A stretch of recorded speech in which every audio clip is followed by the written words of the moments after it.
തദ്ദേശ തെരഞ്ഞെടുപ്പിൽ വോട്ടവകാശം വിനിയോഗിച്ച സിനിമാ മേഖലയിലെ പ്രമുഖർ ദിലീപ്, കാവ്യ, ആസിഫ് അലി, മണിയൻപിള്ള രാജു, ലാൽ, മുകേഷ്, രഞ്ജി പണിക്കർ തുടങ്ങിയവർ വിവിധ ഇടങ്ങളിലായി വോട്ട് രേഖപ്പെടുത്തി. വോട്ടേഴ്സ് ലിസ്റ്റിൽ പേര് ചേർക്കാത്തതിനാൽ മമ്മൂട്ടിക്ക് വോട്ട് രേഖപ്പെടുത്താൻ ആയില്ല.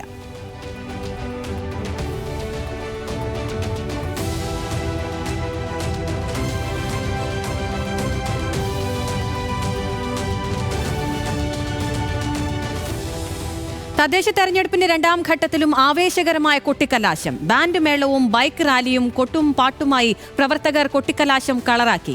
തൃശൂർ മുതൽ കാസർഗോഡ് വരെയുള്ള 7 ജില്ലകൾ മറ്റന്നാൾ പോളിംഗ് ബൂത്തിലെത്തും. നാളെ നിശബ്ദ പ്രചാരണത്തിലൂടെ മുന്നണികളും സ്ഥാനാർത്ഥികളും വോട്ടുറപ്പിക്കും.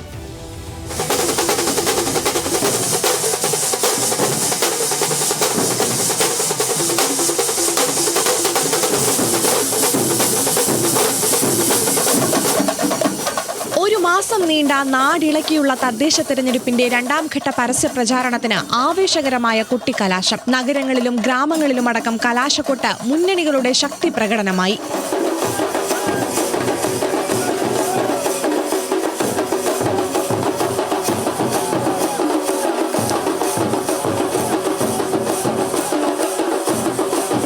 ത്രികോണ മത്സരം നടക്കുന്ന തൃശൂരും പാലക്കാടും ആവേശം വാനോളമെത്തി.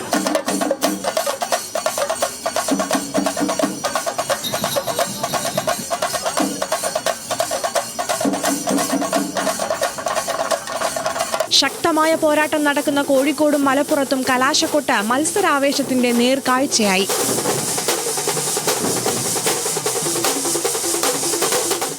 ആവേശം ഒട്ടും ചോരാതെ റോഡ് ഷോയും ബൈക്ക് റാലികളുമായി വയനാട്, കണ്ണൂർ, കാസർഗോഡ് ജില്ലകളിലും പ്രവർത്തകർ അണിനിരന്നു. കൊട്ടും പാട്ടും നൃത്തവുമായി അണികൾ കലാശക്കൊട്ട് കളറാക്കി. പ്രായഭേദമന്യേ കൊട്ടിക്കലാശം ജനം ആഘോഷമാക്കി.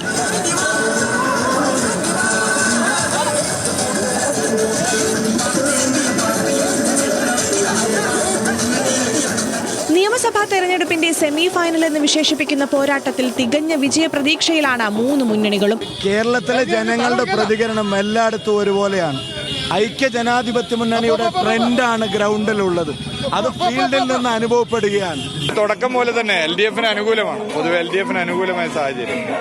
ദേശീയ ജനാധിപത്യ സഖ്യം കേരളത്തിലെ വലിയ രാഷ്ട്രീയ മുന്നേറ്റം ഉണ്ടാക്കുന്ന തെരഞ്ഞെടുപ്പായിരിക്കും. കോഴിക്കോട് മാവൂരും മലപ്പുറം പൂക്കോട്ടൂരും കൊട്ടിക്കലാശത്തിനിടെ LDF-ഉം UDF-ഉം തമ്മിൽ നേരിയ സംഘർഷമുണ്ടായി. ഇരുവിഭാഗം പ്രവർത്തകരെയും മുതിർന്ന നേതാക്കൾ ഇടപെട്ട് പിന്തിരിപ്പിച്ചു. സംഘർഷ സാധ്യത കണക്കിലെടുത്ത് കൂടുതൽ പോലീസുകാരെ സ്ഥലത്ത് നിയോഗിച്ചിട്ടുണ്ട്.